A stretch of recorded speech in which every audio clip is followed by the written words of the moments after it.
So, as you can see, this is the last lecture from our before our midterm. This is the lecture of week 7, and we will talk about stratification and social class in this lecture, which is a very important issue. So, please pay attention.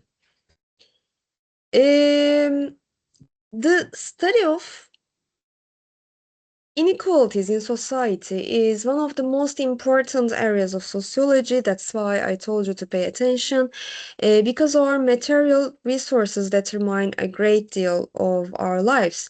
So here we begin by looking at what sociologists mean when they talk about stratification and class.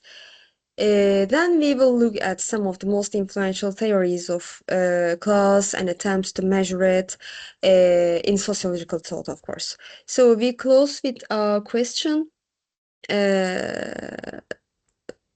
discussion of social mobility, and conclude by briefly considering the continuing importance of social class in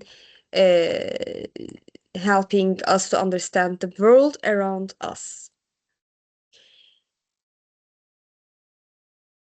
Sociologists use the concept of social stratification to describe inequalities that exist between individuals and groups within human societies. Often we think of stratification in terms of assets or property, but it can also occur because of other attributes such as gender, age, religious affiliation, military rank. So individuals and groups enjoy unequal access to rewards based on their position within the stratification scheme. So stratification can most simply be defined as structural inequalities between different groupings of people. It is useful to think of stratification as rather like the geological layering of rocks in Earth's surface. Societies can be seen as consisting of strata in a hierarchy, with the more favored at the top and the less privileged nearer to the bottom. All socially stratified systems share three basic characteristics. The rankings apply to social categories of people who share a common characteristic without necessarily interacting or identifying with one another. People's life experiences and opportunities depend heavily on how their social category is ranked. The ranks of different social categories tend to change very slowly over time, very slowly.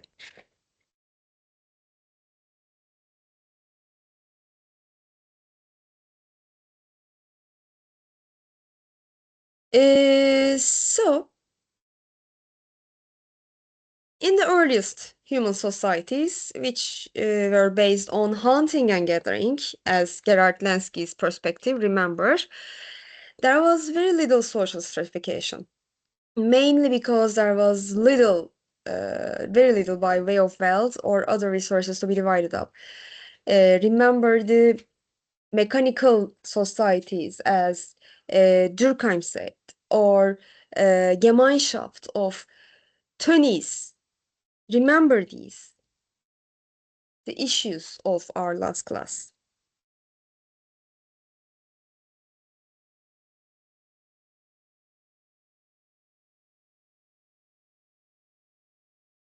I'm sorry.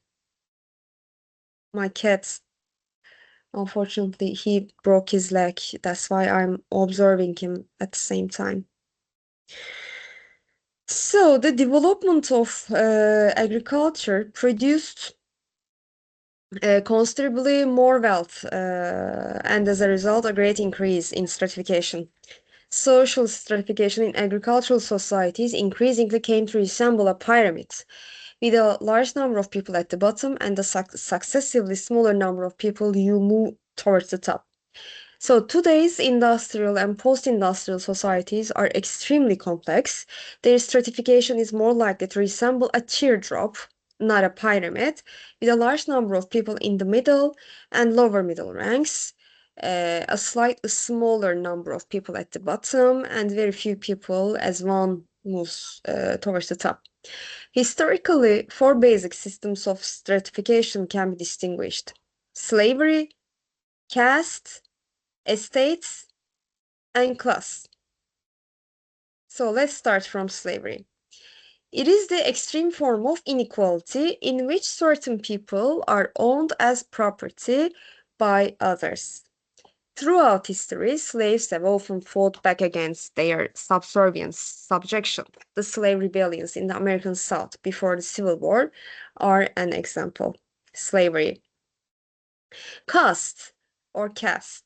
It's a system of social system in which one's social position is given for a lifetime. Who uses this system? Caste sistemi, Hindistan, India. In caste societies, therefore, all individuals must remain at the social level of their birth throughout life. Everyone's social status is based on personal characteristics such as race or ethnicity, parental religion, or parental caste. A person is born into a caste and remains there for life.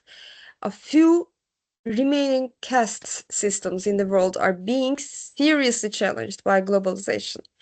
Before its evolution in 1992, the South African caste system, termed apartheid, rigidly separated Black Africans, Indians, coloreds, and Asians from whites.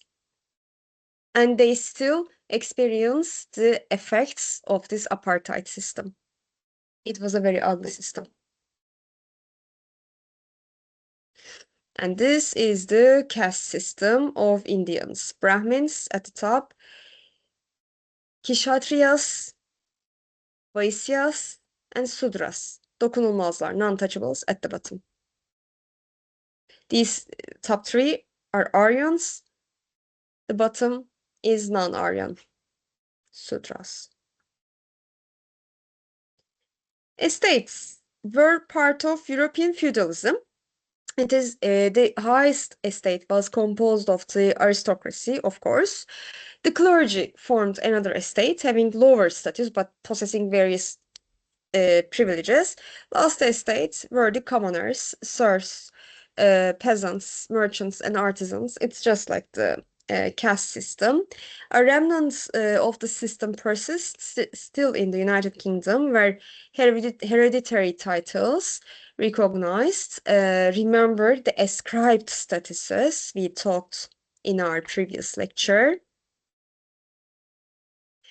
Class is a large-scale grouping of people who share common economic resources, which strongly influence the type of lifestyle they are able to lead. Ownership of wealth and occupation are the chief basis of class differences. Classes differ from earlier forms of stratification in four respects. Class systems are fluid. Class positions are in some part achieved. Class is economically based, and they are large scale and impersonal. And also remember that conflict theorists are into class systems. It is very important for them. Conflict theorists, it's very important for them. So let's talk about some of the theories as I mentioned about the conflict theorists. And when I say conflict theorians, first person that should come to your minds is Karl Marx. Most of Marx's works were concerned with stratification and social class. However, he failed to provide a systematic analysis of the concept of class in his book Das Kapital. Max Weber is another very important theorician. Like Marx, Max Weber regarded society as characterized by conflicts over power and resources. Yet, where Marx saw polarized class relations and economic issues at the heart of all social conflict, Weber developed a more complex, more multidimensional view of society. So, according to him, social stratification is a matter of class, status, or party. These three overlapping examples elements of stratification produce an enormous number of possible positions within society rather than the more rigid bipolar model proposed by Marx.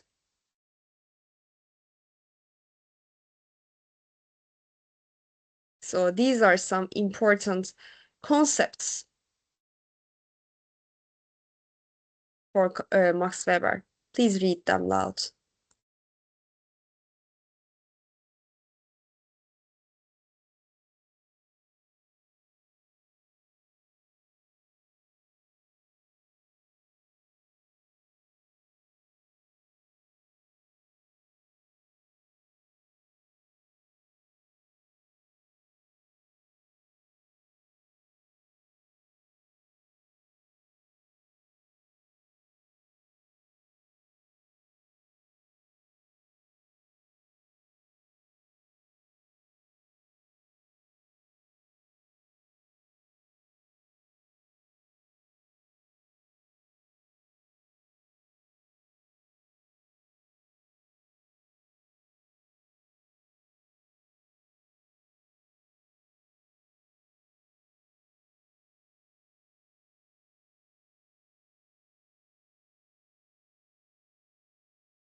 So class, according to Max Weber, is an individual's market position, and it has strong influences on his or her overall life chances. Status, according to Max Weber, refers to differences between social groups in the social honor or prestige they are accorded by others. Markers and symbols of status are housing, dress, manner, or speech and occupation. These all help to shape an individual's social standing in the eyes of others.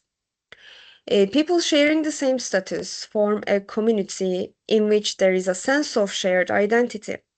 In modern societies, let's see the whole slide. In modern societies, Weber pointed out, uh, party formation is an important aspect of power and can influence stratification independently of class and status.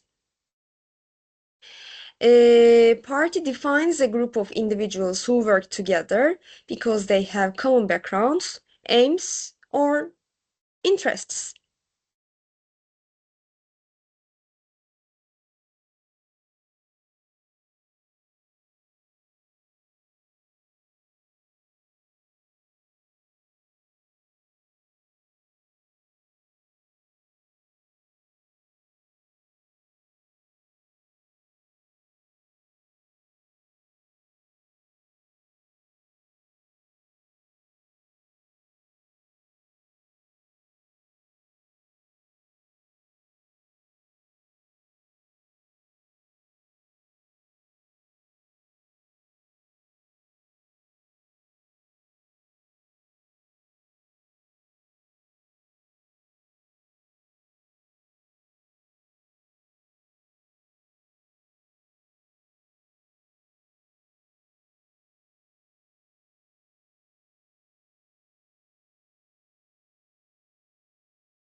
Weber's writings on stratification are important, guys, because they show that other dimensions of stratification besides class, as Marx studied.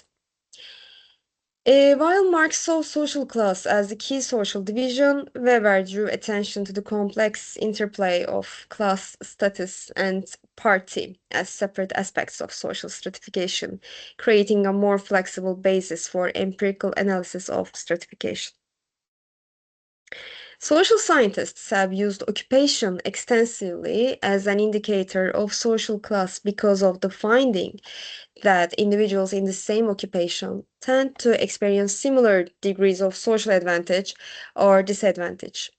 It maintain comparable lifestyles and share similar opportunities in life. So class schemes based on the occupational structure take a number of different forms.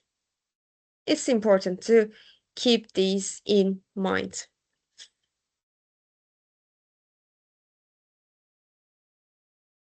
Okay. Um, hmm. Do you know the his story of Chobani Yurt? Hamdi Ulukaya? Learn about it.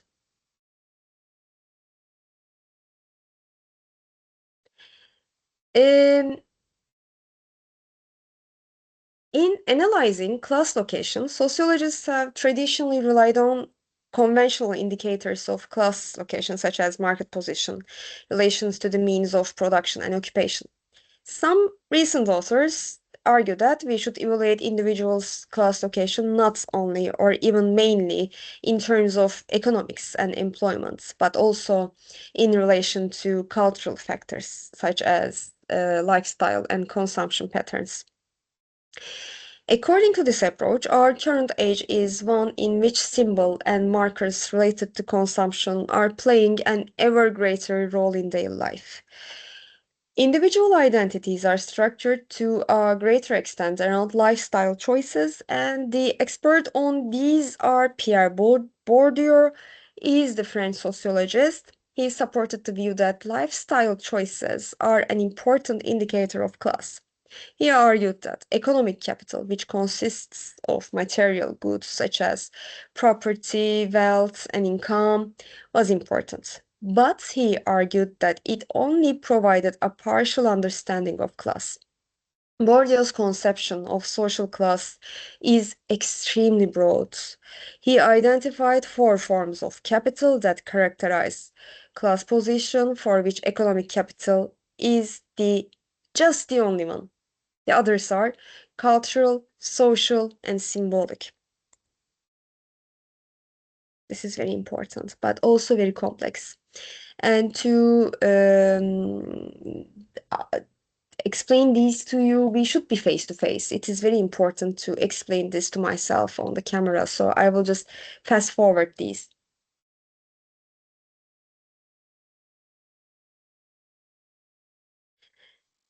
So, Bourdieu argues that individuals increasingly distinguish themselves from others, not according to the economic factors, but on the basis of cultural capital, including education, appreciation of the arts, consumption, and leisure pursuits. Also important in Bourdieu's analysis of class is social capital. It is one's networks of friends. Remember, networks. We also talked about this term. And contacts, the resources that individuals or groups gain by virtue of possessing a durable network of more or less institutionalized relationships of mutual acquaintance or recognition. Lastly, Bourdieu argues that symbolic capital. It includes possession of a good reputation, which is a final important indication of social class. The idea of symbolic capital is similar to social status. And each type of capital in Bourdieu's account is related to one of each other. Stratification within classes, as well as between classes, has come to depend not only on occupational differences, but also on differences in consumption and lifestyle. Modern societies have become consumer societies where class differences are to a degree overhidden. Thus, people from different class backgrounds may all watch similar television programs or shop for clothing in the same high street shops. It is possible to ignore the critical role played by economic factors in the reproduction of social inequalities. Gender and stratification have also very strong ties. For many years, research on stratification was gender blind. It was written as though women did not exist. Yet, gender itself is one of the most profound examples of stratification. Inequalities of gender are more deep rooted historically than class systems. Men have superior standing according to women in like hunter-gatherer societies where there are no classes. So, class divisions are marked in modern societies that there is no doubt that they overlap substantially with gender inequalities. The conventional position in class analysis was that the paid work of women is relatively insignificant compared to that of men, and that therefore women can be regarded as being in the same class as their husbands. Women are more likely to have part-time jobs than men and tend to have more intermittent experience of paid employment because they may withdraw for lengthy periods to bear and care for children and elderly. Since the majority of women have traditionally been in a position of economic dependence on their husbands, it follows that their class position is most often governed by the husband's class situation. Of course, there are criticisms to the conventional argument of stratification. In a substantial proportion of households, the income of women is essential to maintaining the family's economic position and mode of life. A occupation may sometimes set the standard of the position of the family as a whole, where a cross-class households exists and the proportion of households in which women are the sole breadwinners is increasing. So these are the discussions for gendered conventional gender stratification discussions.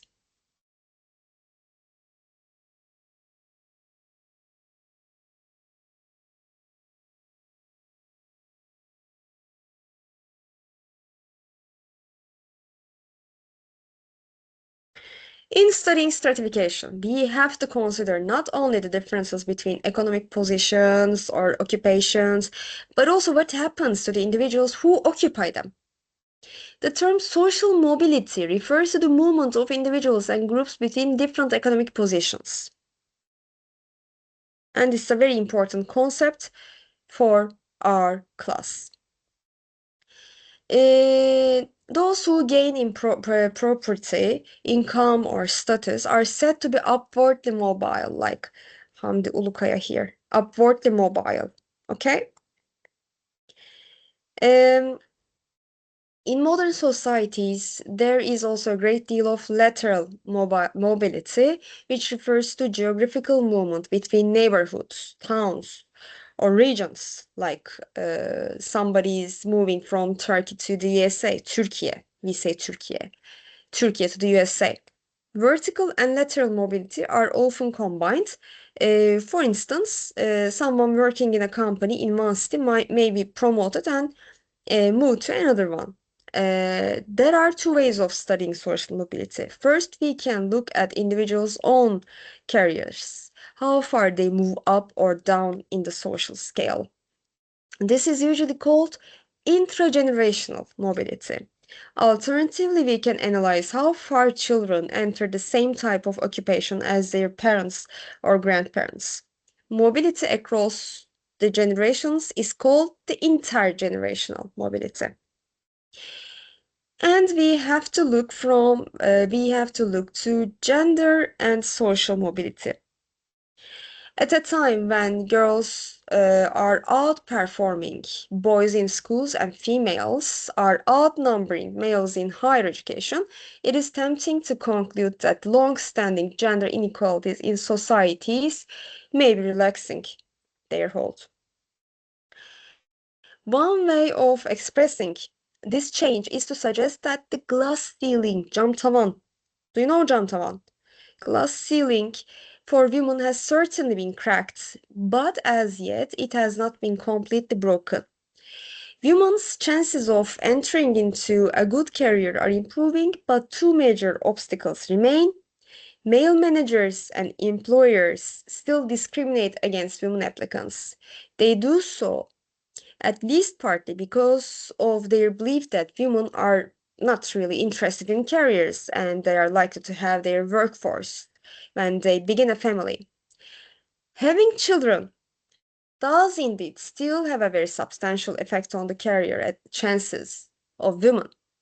This is less because they are uninterested in a career than because they are often effectively forced to choose between advancements at work in their career and having children. So they make women to choose between their careers and their families. Lastly, in terms of people identities, class divisions remain at the heart of core economic inequalities in modern societies. Social class continues to exert a great influence on our lives, and class membership is correlated with a variety of inequalities, from life expectancy and overall physical health to access to education and well-paid jobs. Since 1980s, the pursuit of wealth has been seen as generating economic development because it is a motivating force, encouraging innovation and drive. But today, people argue that globalization and the deregulation of economic markets are leading to a widening of the gap between rich and poor and the hardening of class inequalities. But it is important to remember that our activities are never completely determined by class divisions. Here, remember Hamdi Ulukaya, the owner of Chobani Yogurts, the expansion of higher education, the growing accessibility of professional qualifications, the emergence of the internet, the new economy of the internet. These are all presenting important new channels for upward mobility in the society. Such developments are further erasing old class and stratification conflicts and are contributing to a more fluid social order. And this is the end of our 7th lecture. I will see you in midterms. If you have any questions, please feel free to ask via email or you can send a message from OIS. Thank you.